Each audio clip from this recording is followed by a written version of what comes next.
Yeah, whether you agree or not, that's a bad call. All right.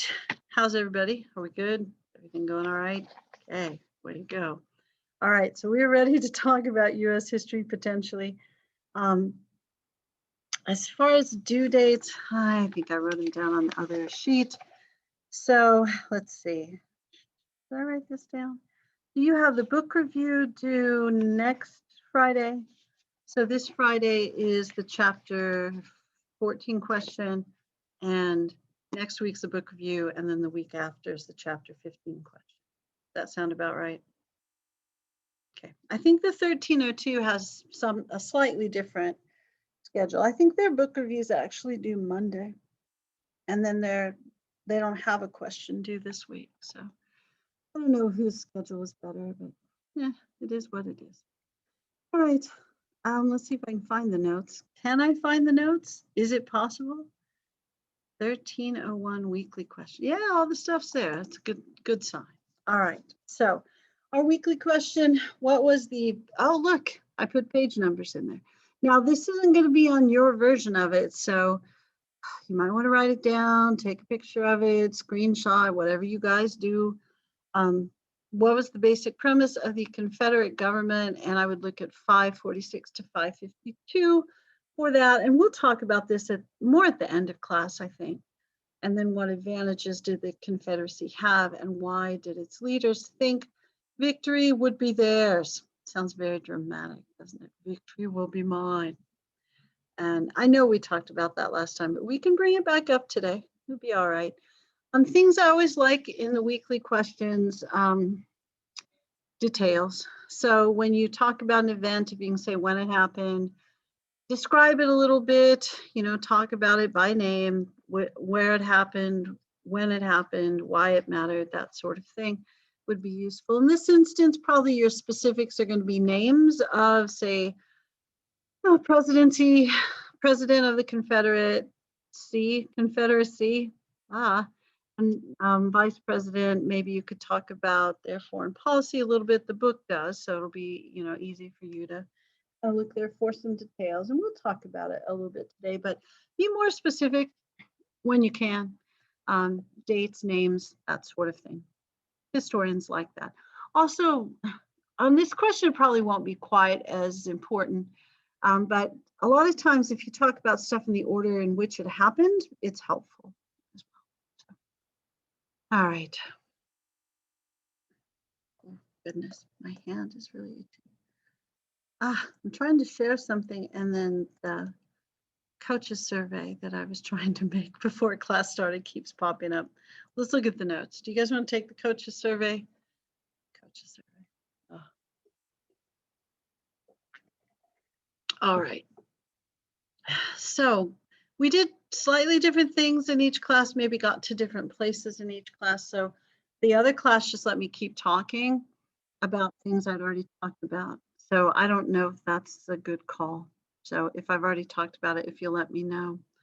And I want to double check because I didn't record their class. We are recording this class. I made a mistake somehow and either erased it or didn't record it. So I have to make sure I get yours right so they can watch yours if they need to. Probably each week, maybe one person watches it. But, I want it there for that one person.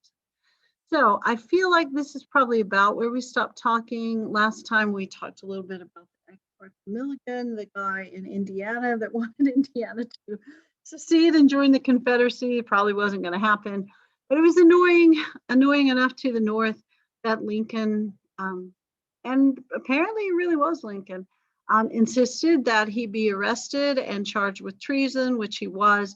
Then he got a court-martial. He was sentenced to death. And he appealed that sentence, which is always good. Death sentence is worth appealing. And then the Supreme Court said, yeah, that's wrong. Lots of reasons that was wrong. And the Supreme Court doesn't say stuff's wrong because they just feel like it's wrong. They rule things unconstitutional. And I bring this up because I think there's a fairly interesting case at the Supreme Court right now. They heard the arguments yesterday, which means they'll issue the ruling this summer. Do any of you know what this case was? It's my trivia for the day. Current Supreme Court case. It has to do with teenagers at high school. That's why I'm asking. Okay, I'm going to take that as a no, or as a I'm busy doing my calculus, don't bother me. But there's a case, I'm checking the chat right now. Yes, you did pay attention. Oh my gosh. This chick, this young woman, girl, was on the cheerleading squad and apparently a little irritated with other cheerleaders. So she was saying like, F the other cheerleaders. She said, the actual word and stuff. But then she, of course, you can't just say stuff in this area. You got to film it and put it somewhere. So she recorded it, see how old I am? She recorded it and put it on Snapchat. Yeah, every once in a while I have a younger person like, do you have Snap? And I go like, I'm old. We don't do that. But so she had Snapchat where she put F you to all the other cheerleaders. And apparently that did not go over well with all the other cheerleaders and the cheer sponsor, who showed it to the principal, and they kicked her off the cheerleading squad, which she thought was unfair and perhaps a violation of her First Amendment rights. So the case has made it all the way to the Supreme Court. So this summer we get to find out, was it okay for a school to kick somebody off of, or to punish someone for something they did outside of school hours? Now I know. What school is this? Ooh, that's a good question. For some reason, I want to say it was in Colorado, but I don't know. So let me peek. It definitely was not Cedar Park High School. Although one of the years I worked there was a case against one of our principals that was working its way up through the appellate courts that I thought might eventually get to the Supreme Court. Talk about that in a sec. Let me look up the case, although Gage may know already. Nah, here it is, cheerleader. My phone is slow. I blame the rain.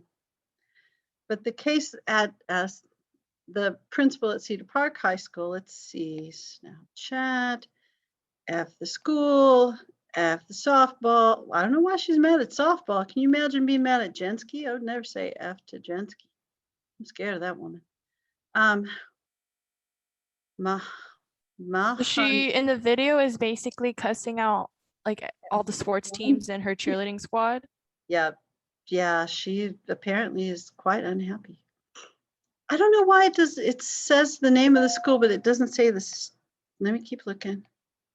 I gotta find it better. It keeps talking about Tinker versus Des Moines, which I know about, but it doesn't have anything to do with this case. Well, it has a lot to do with this case. It doesn't have anything to do with where this case was. Okay, look for another one.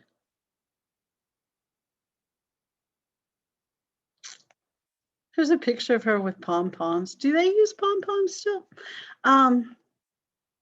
Pennsylvania. They even swear in Pennsylvania? Apparently they do. They're not Quakers anymore, are they? All right, so Pennsylvania. So yeah, you'll get the hearing this summer, but when I taught at Cedar Park High School, which was not that long ago, but I did teach there for a long time, and we had a principal who had taught at another school in Colorado, and the school that she taught at, they had some kids who were sneaking out to the parking lot to have an adult beverage between classes. So they would use their phones and they would text each other like, hey, Fred, let's go to the parking lot and have an adult beverage. I'm sure that's exactly what the chick said. And the principals were trying to catch these folks and they couldn't do it, and it was really irritating to them. So one of the kids they knew was involved, they got his phone and somehow got it unlocked, and they texted the rest of the group and said, coast is clear, let's have the adult beverages between second and third class, or second and third period. And so they had like a little stake out there, and they caught them. But they caught them by using one of the kids' phones, really without their permission. So the case was really about, do you have a right to not give over your phone to your principal? And because the last time we had a case where they talked about your rights at school as far as personal property was really in the 1980s, before we had cell phones. We really haven't had a case about this kind of stuff. So, I think the free speech outside of school case is interesting. And I know for sure, because when I taught at Cedar Park High School, there were kids who got in pretty big trouble for stuff that they did outside of school, typically because they recorded it and posted it somewhere. But you still, I mean, this because, oh crud, I don't even want to say out loud, but there was something, I don't know, I think it was your school, where people were stealing signs out of each other's yards or something, and people got in trouble for that too. So that people still get in trouble for stuff they do off campus or not during school hours. And I think that the other case about the cell phones kind of needs to go to the Supreme Court, because we need to know, is your cell phone, is that like your backpack or your locker, where they have the right to search that, and that's pretty well established and nobody's going to change that? Or is it like very personal property that you can refuse to have searched? And typically, if you're on school campus, they are able to search most of your stuff, but your cell phone's a different kind of thing. And I don't mean just because you put personal stuff on there, but because you can put stuff on there that's not related to school at all. It's a computer that you carry around essentially. And, you may not store outside stuff, but, you may also have your social security number or other things at the school you don't want the school to have access to. I don't know. I think all that stuff's kind of interesting. And I think this case will probably be the beginning of maybe more cases about your right to free speech, your rights at school, that kind of thing. I have no idea if they should have kicked the girl off the cheerleading squad. I know they would have at Cedar Park High School. I know they would have. You make the FU video, everybody sees it. Yep, you're out. I know you are. I mean, something simpler did happen at Cedar Park High School, but they didn't necessarily get kicked off. They quit because they got so much hate for what they did. Yeah, and there's always that too. I don't know if I think I'm aware of the incident you're talking about, and I know that that's slightly different. I don't know that kids get so mad if you have a bad day and you say F you to everyone. I mean, my guess is, outside of me, most people do stuff like that. Yeah, I think people are probably more understanding of that than, other stuff that's probably more intentional or hurtful or that kind of stuff. But high school, it's rough. But you guys are almost done. Yay. And high school's fun too. I'm not trying to diss high school. I enjoyed teaching at your school, even though apparently my middle of the day class doesn't like Cedar Park High School. I don't know. Whatever happened. Okay. I'm trying to remember where we were. We already talked about that. Okay, sorry. Oh yeah, I got off that track there because of the Supreme Court case. Ex parte Milligan. So he's going to argue he had the right to this free speech. And if you look at the First Amendment, the original intent of the First Amendment, and I get that the amendments have gone way beyond original intent by this point in our history and current time as well. But the original intent of free speech is not so the cheerleader can say F you to everyone. It's really supposed to be political speech. So Milligan really was using it the way it was intended. The federal government's going to argue that because it was a time of war, that they had extended rights to limit speech. And certainly the court agrees with that in many ways. They didn't agree with that during this era. All right. Other stuff that we probably already talked about. I think we already talked about the Moral Land Grant Act. This is kind of the list of things that we still did during the Civil War, even though the Civil War was going on. So the federal government, US government, is still able to pass the Moral Land Grant Act, which is going to sell land away from, it's going to allow federal government to sell land and use the proceeds from that land to build colleges in places where there weren't as many colleges. So we're talking the South and the West. Of course, when they start this during the Civil War, they're mostly in the Midwest and the West, and then they'll extend these to the South, like Texas A&M, Any college with an A&M or an A&I is probably agricultural and something, agricultural and mechanical, agricultural and mineral, or agricultural and industrial for the I. So that's probably what's going on there. Let's see, we bought Alaska because why not? It was cheap. We wanted some land on the West Coast. We thought this might be of strategic importance someday in our relationship or battles with Russia or access to Asia, that sort of thing. We didn't really have many battles with Russia during this time period, and we weren't really anticipating any, but we didn't own a lot of stuff on the West Coast. And we were concerned from time to time that Russia might want to come interfere with our trade in the Washington area, Washington territory. So buying Alaska seemed like a good plan for us.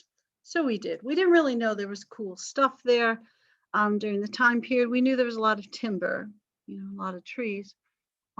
Later on, not much later on, we'll find gold there, late 50s. Early 60s, yeah. And then we'll find oil there in the early 20th century. So eventually we'll notice that's a really good purchase. And what else are we doing? Transcontinental Railroad, building from Nebraska to California. And then passed the Homestead Act, which a couple of you talked about in your last question. I'm trying to get people to the West, so we are going to give them some free land.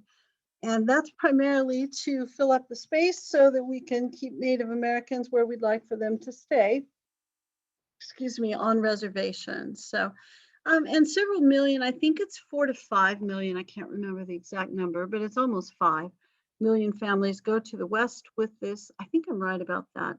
Most of the families, 2/3 probably don't keep the land, 1/3 does. The 2/3 that don't sell it to the 1/3 that does. But pretty much everybody stays in the West because 1, it was a long trip to get out there. And 2, they're going to form small towns, maybe larger cities, that sort of thing. And they'll have businesses and sell to the farmers and stuff. So it turns out to be fairly lucrative. And that works because of the Transcontinental Railroad. So you can get, you can ship goods back and forth. So whatever you grow out there, or raise, because there's going to be cattle, you can send to the middle of the country or to the East Coast. And they'll even have refrigerated transport cars within about 20 years of this time period. So they're probably insulated with ice, but they're not insulated with ice, but they're insulated and they have ice. You can't insulate something with ice. Can you do that? No. All right. Well, maybe in Alaska, but then you wouldn't need to. Yeah, never mind. All right. And some other folks become rich by making stuff and selling it for the war effort or building stuff for the war effort. The Cornelius Vanderbilt Fellow of Vanderbilt fame. Have you heard of him? Sort of. Maybe he's got a university. Maybe you're going to. Is anybody going to Vanderbilt?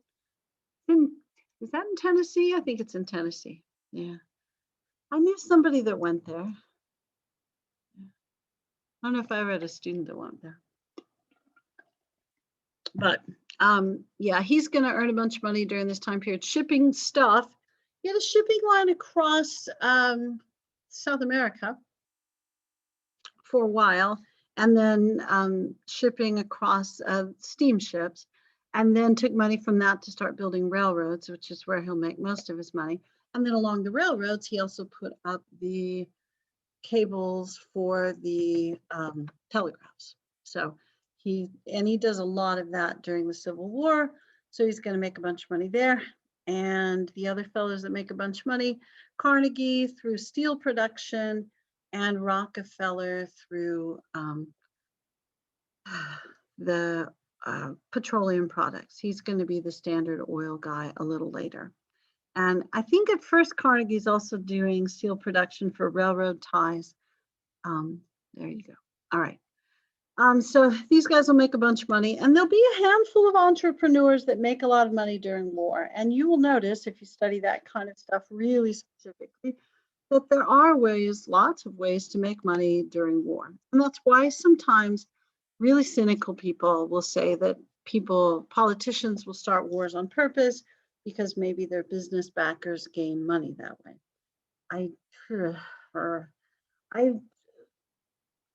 I would never say that about the Civil War. I think Civil War is pretty clear what that's about.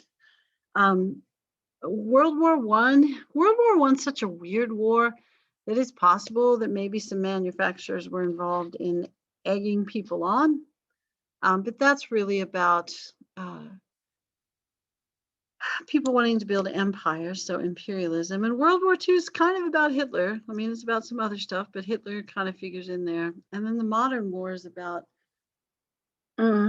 communism, and then whatever we fight about now, who knows? I mean, a lot of different things that go into that. All right, but people do tend to make money during war. All right, and if you're wondering, does that mean everything's going well in the North? No. I think we may have mentioned last time that there were draft riots in large cities. The most prominent one was in New York City. Your book will talk about that a little bit. Immigrant families, especially Irish and Italian families, frustrated because their relatives were being drafted and African Americans were not. And then African Americans took the factory jobs that the Italian and Irish folks used to have. They started riots and would go into Black neighborhoods and burn stuff down.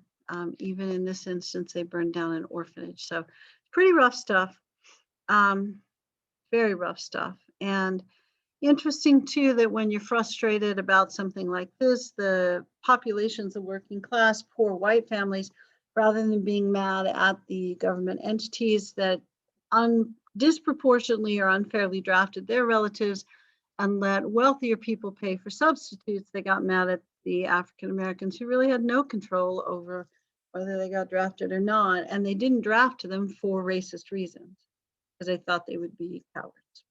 So weird to take out your frustrations on the neighbors in that way, but that's what happened. And if you're wondering, did that have a lot to do with race? I would go about 95% yes. Yeah, maybe even 100%. Yeah, it did for sure. All right. So I think the book points that out, and I'm definitely pointing that out for a reason or two. And one of the reasons that I'm pointing that out, sorry, my shirt is really bugging me, is because sometimes when we talk about the Civil War, the South is evil and the North is great, and the North wants everyone to be free and equal, and the South is incredibly racist and likes slavery. Now, I'm not going to necessarily try to make a disclaimer and say the South isn't incredibly racist and hated slavery, because, they were racist as a group. I know there were individuals always, but if you think slavery is okay, that's probably a racist position. But folks in the North, also racist. They just didn't like slavery because the South used it.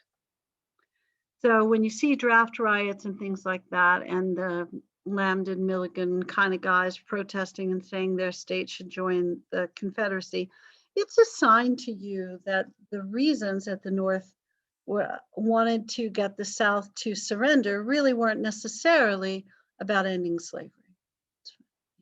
Okay.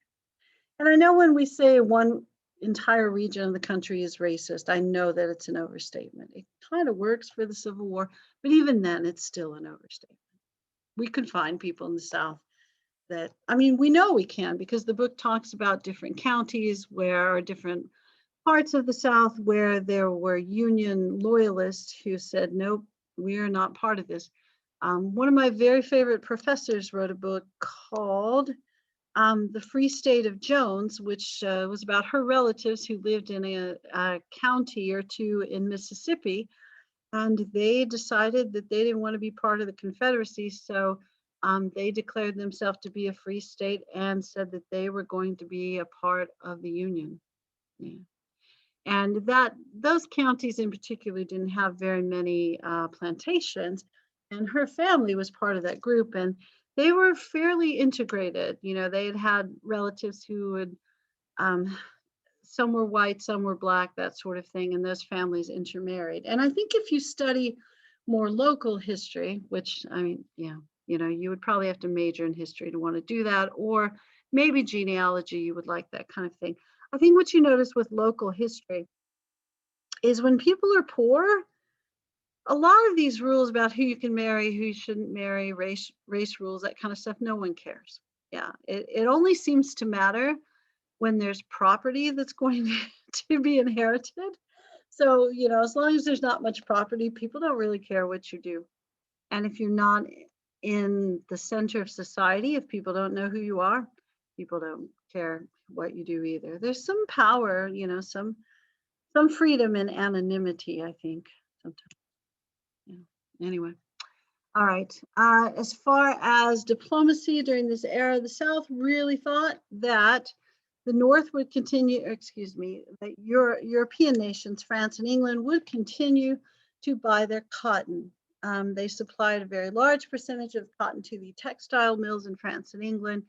They thought that the Civil War would not stop that France and England would be willing to fight the difficulties to come over and buy the cotton. That really wasn't the case. When the North had a successful blockade of the East Coast, the South said, hey, we'll just go shop elsewhere. And, or excuse me, the France and England said they'll go shop elsewhere. So they end up buying their cotton from India and Egypt, and these are places that were controlled by the by Great Britain. Excuse me for the yawn. And then when the war ends, the South doesn't get their markets back. So this is going to be a problem during the Civil War, because the South really thought that the economic impact of the cotton sales would continue to fund the war effort, that would keep England and France trading with them, so they'd still have a trading relationship. And they thought it might even get England or France to recognize them formally as a country and perhaps even help them in the war effort. And none of those things happened. So not only is it bad for them during the war, when the war is over, their economy is pretty much in ruins and they're not going to reestablish their markets. So it is going to be quite a mess for them. Yeah, but I'm guessing that you are not surprised by that in any way. Yeah. Okay. All right. I feel like I've said pretty much everything in those 2 paragraphs, so we'll scroll down a little bit more. Yeah, we'll do that. Sorry.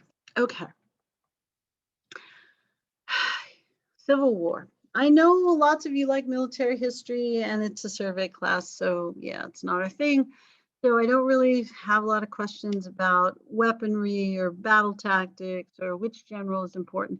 But you know, that extra question, if you really want to talk about that stuff, use the extra question to do it. That would be good. Those of you that like that kind of stuff. And yeah, I know I kind of left it alone. The book's going to talk about a handful of important battles, and a couple of them which you'll want to be familiar with. So, you know, in case they pop up on the quiz as turning point battles, you might want to look at those. Gettysburg and Vicksburg. These both happen in 63. One of the things you notice if you look at the battles, and the book will have a little section about these, most of the early ones, the South wins. Most of the later ones, the North wins. And in the middle is where you see the shift from the South winning to the North winning. And so that's why these are kind of turning point battles. For Gettysburg, this is one of the first major victories for the North. And this comes the same year as the Emancipation Proclamation. And what's significant about both of those, really, when Lincoln gives the Gettysburg Address, he's going to talk about how we need to finish the fight of so many who died. They dedicate the cemetery. That's the reason for the Gettysburg Address. But we need to finish the fight and honor the cause of ending slavery that so many of those people died for. So it really shifts the emphasis again away from preserving the Union to ending slavery. So that's a big deal.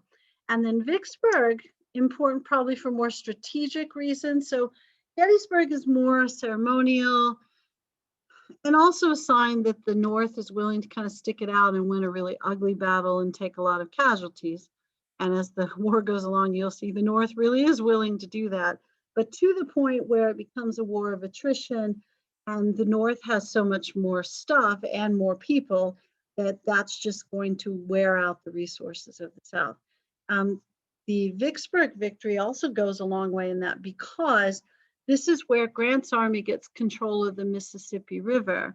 And it's part of the Anaconda Plan, which is to squeeze the South and cut off their commerce and their supply lines. So lots of goods were shipped along the Mississippi River. And once the North gains control of the Mississippi, then the South is unable to use that to ship supplies. And that's going to be a big problem for them. So after that, because the South starts running out of the supplies and starts running out of folks, then the North really gradually begins to win pretty much everything. Now, we already mentioned after the Emancipation Proclamation that it seemed like maybe it'd be a good idea to free some slaves in the North as well. So they'll start the gradual emancipation in the border states, but they will also begin drafting the 13th Amendment. And the 13th Amendment is drafted and adopted during the Civil War. So about as the Civil War ends, the 13th Amendment becomes the law, and that ends slavery. So the 13th Amendment's never ratified by the Southern states because they're really not part of the Union when that happens. You'll also notice if you study this, and we'll talk about it next time. The 14th and 15th Amendments aren't ratified by the Southern states either, because they just don't want to. They're told, like, you have the opportunity to do this, and once you ratify these amendments, then you can run your own governments again. And they go like, nope, we're not ratifying these.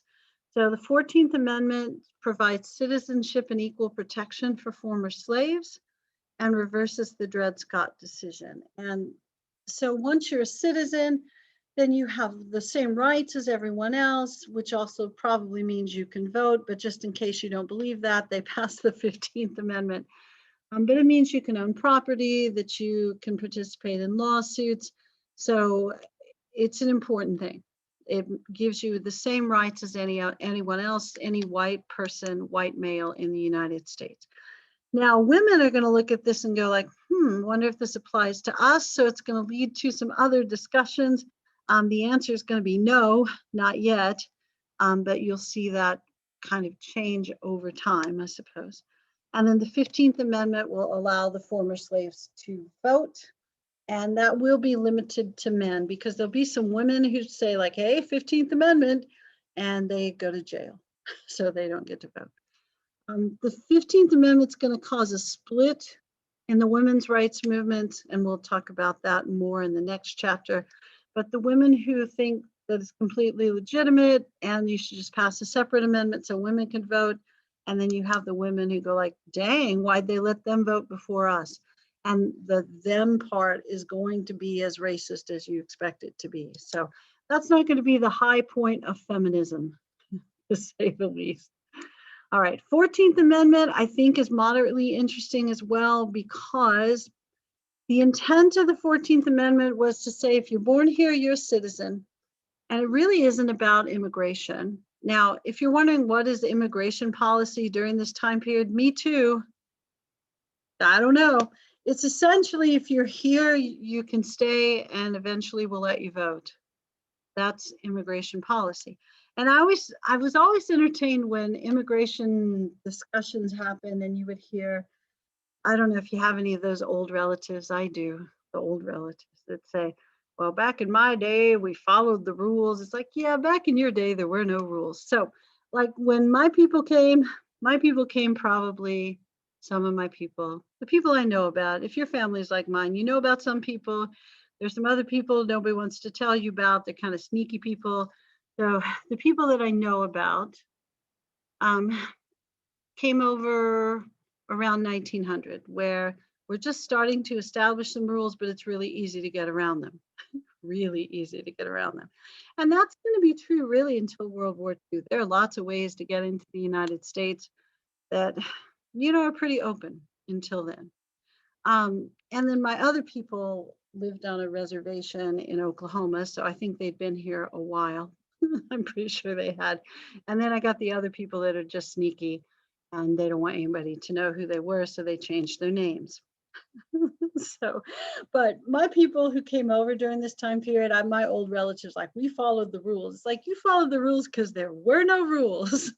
So citizenship, when they're talking about it during this era, really is about former slaves.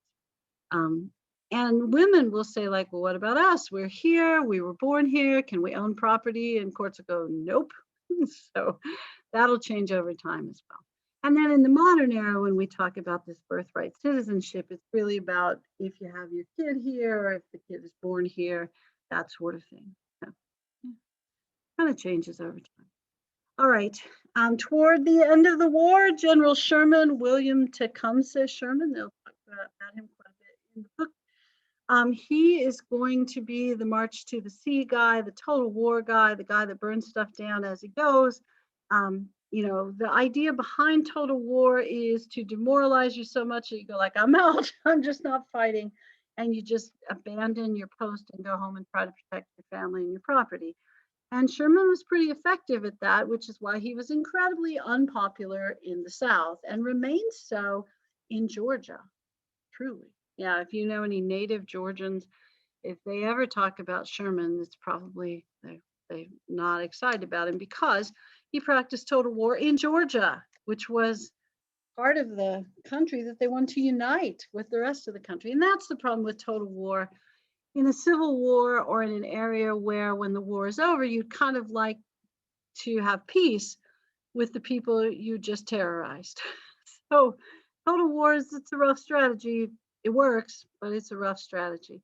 The other thing that Sherman is known for is the land orders. I think it was 1066, but I can't remember the number of the land order. But what he does is he takes the former plantation and splits it up among the slaves and says, this is your part, go farm it. And so what they do is essentially reparations. So they take the land away from the slave owners. And remember, this is an era where land represents wealth, which represents freedom. So when the former slaves were able to get land and farm the land and make money, this gave them an economic opportunity that gave them an opportunity for equality. And Sherman thought this was completely fair because they had been robbed of their labor, of the proceeds of their labor for their entire life, for their parents' entire life, for their grandparents' entire life. So, ever since their family had been enslaved. So, this will be a big discussion when we get into chapter 15, is freeing somebody enough to actually help them keep their freedom. And if you look at it objectively, which I don't know why you wouldn't, no, it's not. Yeah, it's not. I mean, most of your parents are not going to free you when you're 18 and say like, hey, good luck, don't ask us for anything. And even if they had, they at least, sent you to school, got you some education. You might have gone to work at HEB and save a little bit of that money. So, you were never in this sort of position.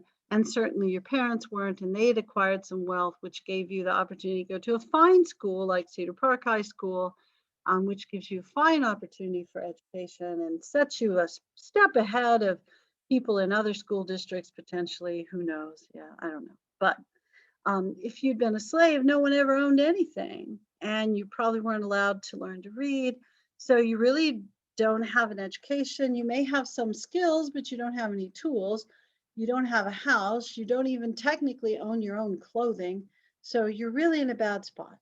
So Sherman's like, if you want to have a fair shot at equality, we got to give them land. And so they did. Now, when the Civil War is over and Lincoln is no longer with us, that land is going to go back to the former plantation owners. And that's going to be messy stuff. It's going to be messy. And it's really going to prevent a lot of the equality that people who really pushed for equality hoped they could attain, or the former slaves could attain if they weren't actually former slaves. All right, let's talk about the weekly question. Are you ready? You ready? Weekly question. All right. Weekly question. Let's go back to it. Weekly question. There it is, maybe, yep. I'm always nervous that I'll pull up the weekly question with my comments on it. It's like, oh, no. Okay. So weekly question. Oh, wrong book.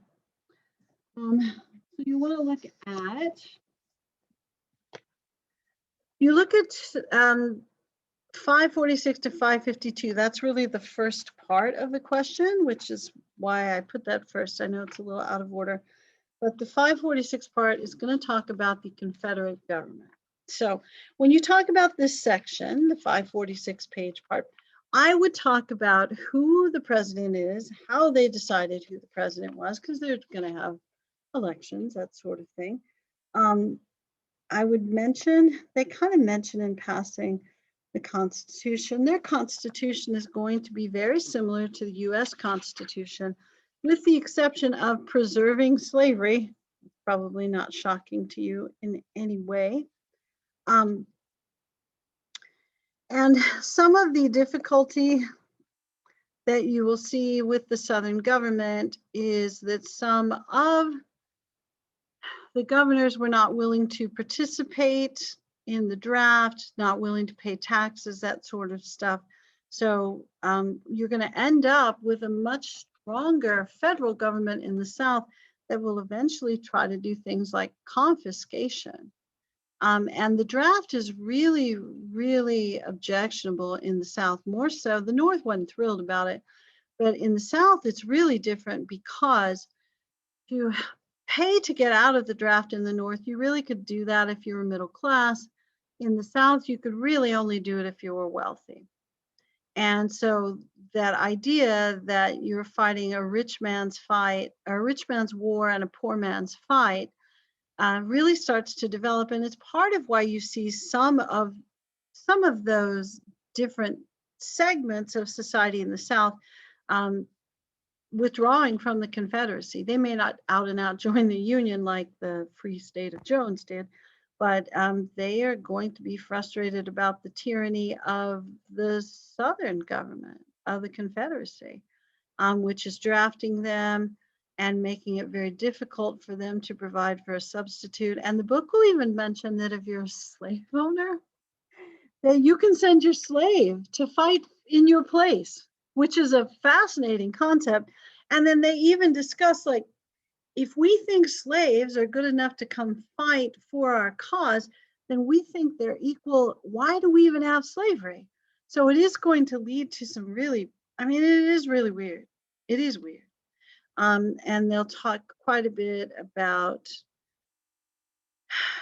how fighting a war to end slavery might cause poverty for the people who fight the war. And it'll talk a little bit about the Confederate Congress allowing for confiscation. It's going to talk about the inflation that's caused because of financing the war effort, to the point where it really bankrupts the Southern economy. The Northern economy can absorb it a little bit better. So the government, which is really supposed to protect the way of the South, the heritage of the South, states' rights, that kind of stuff, really becomes much more oppressive than they really expected. And the bulk of the white Southerners who aren't slave owners may or may not be excited about their own government at that point. It is going to be kind of messy, to say the least. So I would talk about the government part that goes from 546 to 552 for a little while, and then talk about the advantages and disadvantages, which I feel like we've talked about before. And those are more at the beginning of the chapter, where it talks about the beginning of the war. But basic stuff like military leadership, fighting a defensive war. There are charts and graphs too. There's always charts and graphs in this book. One of the many things I like about your textbook, if you guys would use it, you would love it as well. There's a pretty good graph on, it's 523, that shows the resources that were available for each side. And population numbers dramatically favor the North. The number of factories dramatically favor the North. The value of goods produced dramatically favor the North. The amount of railroad tracks, yeah, volume, I don't know, dramatically favor the North. Everything dramatically favors the North. But then you're wondering, like, why in the world does the South think they'll win? It's because of the military leadership. It's because they're fighting a defensive battle. And they really don't think the North wants to preserve the Union so badly that it's really going to be worth the sacrifice that they will have to put out if they're going to win this war. So they thought that there's built-in advantages, that they could capture most of the victories in the first couple of years, which they could. They were correct about that. But they thought that that would eventually lead to the northern states just going like, this is not worth it. The same way that England went, this is not worth it, when they were fighting the US during the Revolution. Does that kind of make sense? Maybe. Okay. I think this question, when you're looking for the specifics, it's probably more names and dates. It's probably not as, there's not laws that are passed necessarily, although there is a Confiscation Act in the Confederate Congress. But this one, the specifics you're going to look for are probably not statistics. They're probably more, names and dates and stuff like that. And general things like fighting a defensive war, that kind of thing. All right. I feel like I'm about done. I know some of you are about done. Yeah. Okay. Let me stop the recording.